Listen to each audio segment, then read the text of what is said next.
जय हो एकादशी माता की।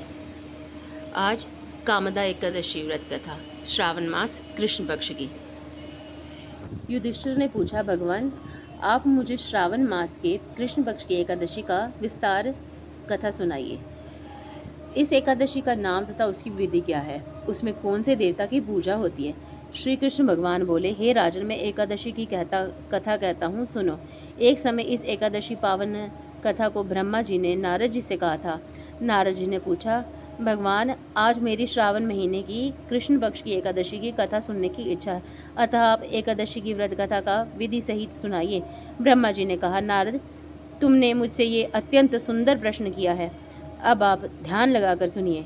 श्रावण मास की कृष्ण पक्ष की एकादशी का नाम कामदा एकादशी है।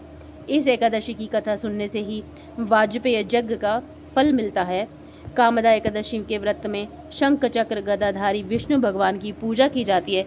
जो मनुष्य इस दिन एकादशी को धूप दीप नैवेद्य आदि से भगवान विष्णु की पूजा करते हैं, उन्हें गंगा स्नान के फल से भी बड़ा फल मिलता है। यही फल सूर्य चंद्र ग्रहण केदार और कुरुक्षेत्र में स्नान करने से भी मिलता है। श्री विष्णु भगवान के पूजन का फल समुद्र और वन सहित पृथ्वी दान करने और सिंह राशि वालों को गोदावरी नदी में स्नान करने से फल से भी अधिक होता है। व्यतिपात में गंडक नदी में स्नान करने से जो फल मिलता है, वह फल भगवान की पूजा करने से ही मिल जाता है। भगवान विष्णु की पूजा का फल श्रावण मास के कृष्ण पक्ष की एकादशी के फल के बराबर है। अतः भक्ति पूर्वक भगवान की पूजा न बन सके तो श्रावण महीने में कृष्ण पक्ष की कामदा एकादशी का व्रत अवश्य करना चाहिए। आभूषण से युक्त बकरा बछड़ा सहित गो दान करने से जो फल मिलता है, वह फल कामदा एकादशी के व्रत करने से मिल जाता है। जो उत्तम द्विज श्रावण मास में कृष्ण पक्ष की कामदा एकादशी का व्रत करते हैं तथा श्री विष्णु भगवान की पूजा करते हैं, उससे समस्त वेद नाग किन्नर पितर आदि की पूजा हो जाती है। नारद स्वयं भगवान ने अपने मुख से कहा है कि मनुष्य को आध्यात्म विद्या से जो फल मिलता है, उससे अधिक फल कामदा एकादशी का व्रत करने से मिल जाता है।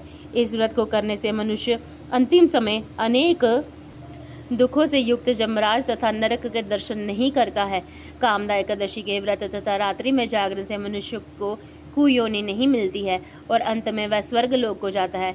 जो उत्तम मनुष्य श्रावण महीने के कृष्ण पक्ष की कामदा एकादशी को तुलसी से भक्ति पूर्वक श्री विष्णु भगवान की पूजा करते हैं, वह इस संसार सागर में रहते हुए भी अनेक प्रकार से अलग रहते हैं। जिस प्रकार कमल जल में रहते हुए भी जल से अलग रहता है, उसी प्रकार भगवान की तुलसी दल से पूजा करने का फल 1 बार स्वर्ण और 4 बार चांदी के दान करने का फल मिलता है।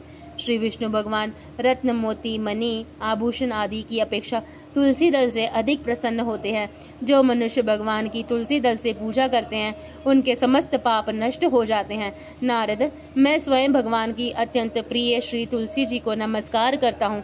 तुलसी जी के दर्शन मात्र से मनुष्य के समस्त पाप नष्ट हो जाते हैं और सारे शरीर के स्पर्श करने पर से मनुष्य पवित्र हो जाता है। तुलसी जी को जल में स्नान कराने से मनुष्य की समस्त यम यातनाएं नष्ट हो जाती। जो मनुष्य तुलसी को भक्ति पूर्वक भगवान के चरण कमलों में अर्पित करता है, उसे मुक्ति मिलती है।